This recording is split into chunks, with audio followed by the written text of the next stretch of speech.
Good morning all.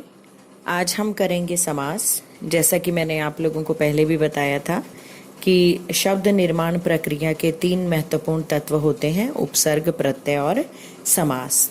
तो समास को आज हम करेंगे परिभाषा और भेद सहित। सबसे पहले मैं आप लोगों को बताना चाहूँगी कि आखिर समास होता क्या है। देखिए, समास वह शब्द रचना होती है जिसमें अर्थ की दृष्टि से आपस में संबंध रखने वाले होते हैं। शब्द होते हैं 2 या 2 से अधिक जो आपस में मिलकर किसी एक अलग शब्द की, स्वतंत्र शब्द की रचना करते हैं, उसका निर्माण करते हैं। यानी कि 2 या 2 से अधिक शब्द मिलकर जब एक नया शब्द बनाते हैं तो वास्तव में ये प्रक्रिया समास कहलाती है। वैसे तो जो समस्त पद होते हैं वो समास ही होता है। बिल्कुल जो समास की परिभाषा है वही समस्त पद की परिभाषा होती है। समास के अंतर्गत आप लोगों को ये जान लेना अनिवार्य है कि समस्त पद और विग्रह आखिर क्या होता है, क्योंकि समास के अंतर्गत एक तो होता है कि विग्रह से समस्त पद बनाना और दूसरी प्रक्रिया रहती है समस्त पद से विग्रह करना। तो भिन्न अर्थ रखने वाले 2 शब्दों या पदों से बना।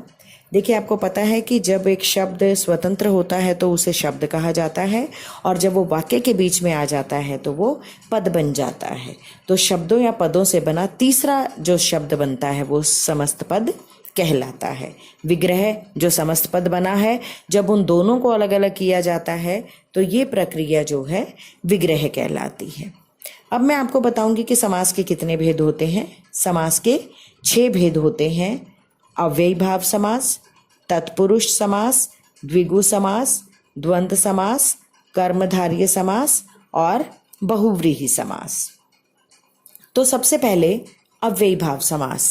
देखिए, अव्ययीभाव समास के लिए आप लोगों को ये जानना बहुत ही जरूरी है कि आखिर अव्यय क्या होता है। अव्यय वो होते हैं जो लिंग, वचन, काल या समय के अनुसार बिल्कुल भी परिवर्तित नहीं होते हैं, जिनमें नॉट चेंजेबल यानी कि बदलाव की कोई अवधारणा नहीं होती है, वो अव्यय कहलाते हैं। जिनमें नॉट चेंजेबल का भाव होता है। जैसे यथाक्रम, यथा माने के अनुसार और क्रम माने क्रम, कर्म के अनुसार। प्रतिदिन, हर दिन, अदब, अदब के साथ, प्रत्यक्ष, आंखों के सामने, आजीवन, जीवन भर। ये कुछ एक इसके एग्जाम्पल हैं जिनमें किसी प्रत्यक्ष क्या होता है, आंखों के सामने होता है, किसी प्रकार का कोई बदलाव इसमें नहीं हुआ। आजीवन, जीवन भर, इसमें भी किसी प्रकार का कोई भी बदलाव नहीं है। इसके बाद है तत्पुरुष समास। इस समास का दूसरा पद जो होता है वो प्रधान होता है। इसका विग्रह करते समय हम दोनों पदों के बीच में कारक के विभक्ति चिन्हों का प्रयोग करते हैं। विभक्ति चिन्ह जैसे कर्म के साथ क्या लगता है, कर्म ने, के द्वारा, से, के लिए। जब हम इन विभक्ति चिन्हों का प्रयोग करते हैं तो वहां तत्पुरुष समास होता है। ये कर्म कारक से लेकर अधिकरण तक होता है। इसमें कर्ता कारक का नहीं होता और संबोधन कारक का भी प्रयोग नहीं होता। जैसे यश प्राप्त, बहुत आसान है इसका विग्रह करना। यश को प्राप्त, कर्महीन, कर्म से हीन, राजकुमार, राजा का कुमार, आप बीती, आप पर बीती। और भी इसके बहुत सारे एग्जाम्पल हैं, जैसे रसोई घर, रसोई के लिए घर, देश निकाला, देश से निकाला। अब देखिए, से निकाला आ गया तो यहाँ जुदाई का भाव है, तो ये कौन सा कारक हुआ, आपादान कारक हुआ। इसके बाद आता है हमारा द्विगु समास। देखिए, जैसा नाम से ही पता चलता है, द्वि, इस समास में संख्यावाची विशेषण होता है। पूर्व पद में संख्यावाची विशेषण होता है, तो इसका जो पहला पद होगा, पूर्व पद होगा, वहीं से हमें संख्या का ज्ञात हो जाएगा।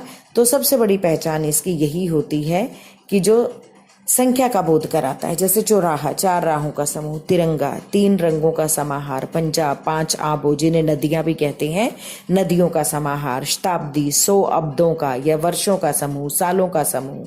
ठीक है। इसी प्रकार सतसई, 700 दोहों का समूह। देखिए, ये बिहारी लाल जी की एक बहुत ही महत्वपूर्ण रचना है। अक्सर बच्चे इसमें कंफ्यूज हो जाते हैं। सतसई, जिसमें बिहारी लाल जी के 700 दोहे संकलित हैं, तो उनकी इस रचना का नाम सतसई है। तो सतसई का मतलब 700 दोहों का समूह। फिर हमारे पास आता है द्वंद्व समास। देखिए, द्वंद्व समास में आप याद रखें, द्वंद्व क्या होता है भाई, लड़ाई झगड़ा। जी, और लड़ाई अक्सर किसके बीच में होती है, बराबर वालों के बीच में। कमजोर होगा तो हार जाएगा और ताकतवर होगा तो जीत जाएगा। लेकिन द्वंद्व जो होता है वो आपस में बराबर वालों के बीच में होता है। अर्थात यहाँ पर हमारा कहने का अभिप्राय ये है कि द्वंद्व समास का पहला पद भी और दूसरा भी, अर्थात पूर्व पद भी और उत्तर पद भी दोनों ही बराबर होते हैं। और इस समास का विग्रह करते समय दोनों पदों के बीच और, तथा, या अथवा आदि शब्दों का प्रयोग किया जाता है।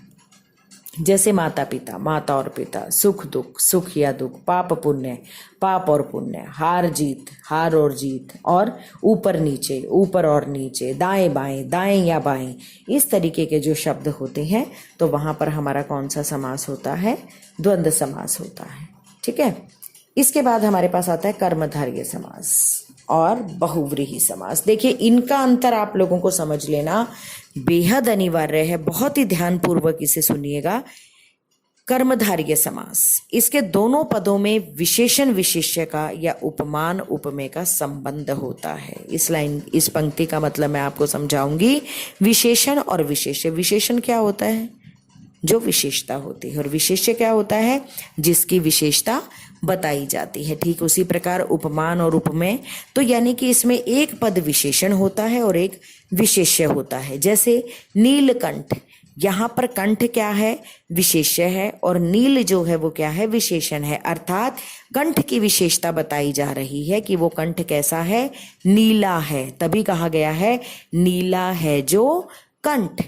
लाल मिर्च, लाल है जो मिर्च, मिर्च विशेष्य और उसका लाल होना उसकी विशेषता, तो ये क्या हुआ? विशेषण। घन श्याम, घन के जैसा श्याम, घन रूपी श्याम या घन के समान श्याम। तो जो बादल हैं वो किसकी तरह हैं? श्याम की तरह हैं। तो यहाँ पर घन जो है वो विशेष्य है, और श्याम, सॉरी, यहाँ पर जो श्याम है घन श्याम, घन के समान श्याम, तो यहाँ पर जो विशेष्य है वो श्याम है और जो घन है वो उसका विशेषण है। अर्थात जो श्याम है वो बिल्कुल बादलों के समान है। महादेव, महान है जो देव। वैसे महादेव किसे कहा जाता है? भगवान शिव को। लेकिन यहाँ पर एक देव की विशेषता बताई जा रही है। जो देव है वो विशेष्य है और वो कैसा है? वो महान है। तो महान है जो देव। ठीक है। तो अब चलते हैं बहुव्रीहि समास की ओर। इस समास के दोनों पद अपना सही अर्थ छोड़कर किसी अन्य प्रचलित शब्द के अर्थ को प्रकट करते हैं। जी हाँ, कैसे? अब देखिए, भगवान शिव को हम क्या कहते हैं? शिव। लेकिन साथ साथ उन्हें और क्या कहते हैं हम? त्रिनेत्र भी कहते हैं, नीलकंठ भी कहते हैं, विषधर भी कहते हैं। तो ये अन्य अर्थ भी उनके प्रचलित हैं, उनके विशेषण जो है प्रचलित हैं। तो यहाँ पर देखिए, नीलकंठ मैंने कर्मधारय में भी बताया और इधर बहुव्रीहि में भी। देखिए इनका अंतर समझिए। वहां पर तो किसकी विशेषता बताई गई थी? कंठ की। विशेषण विशेष्य का भाव था। लेकिन बहुव्रीहि समास में देखिए, नीला है कंठ जिसका। जी हाँ, किसका कंठ नीला है? ना आपका ना मेरा। किसका है? भगवान शिव का। मेघनाथ, मेघनाथ कौन है भाई?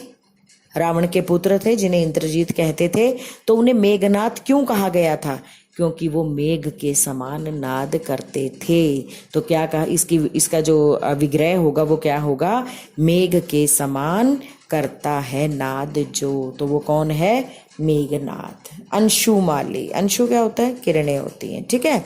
अंशुमाली, किरणें हैं मालाएं जिसकी। आप ये भी लिख सकते हैं, अंशु हैं मालाएं जिसकी। और वो कौन है? अंशुमाली कौन है? सूर्य। ठीक है। तो अंशुमाली यहाँ पर किसके लिए प्रयोग किया गया है? सूर्य के लिए। ठीक है। तो ये अपना सही अर्थ छोड़कर अन्य प्रचलित अर्थ प्रकट कर रहे हैं। गिरिधर, गिरि को धारण किया है जिसने, वो कौन थे? श्री कृष्ण। पता है ना कि उन्होंने गोवर्धन पर्वत को धारण किया था, तो इसलिए उनके लिए किस शब्द का प्रयोग किया गया? गिरिधर, गिरि को धारण किया है जिसने। और देखिए और भी बहुत से, जैसे गजानन है, गज रूपी आनन है जिसका। ठीक है। लंबोदर, गज रूपी आनन है जिसका, जिसका हाथी के समान सिर है। तो वो क्या होंगे? गजानन। और कौन है वो? गणेश। तो यहाँ भी बहुव्रीहि समास। ठीक है जी।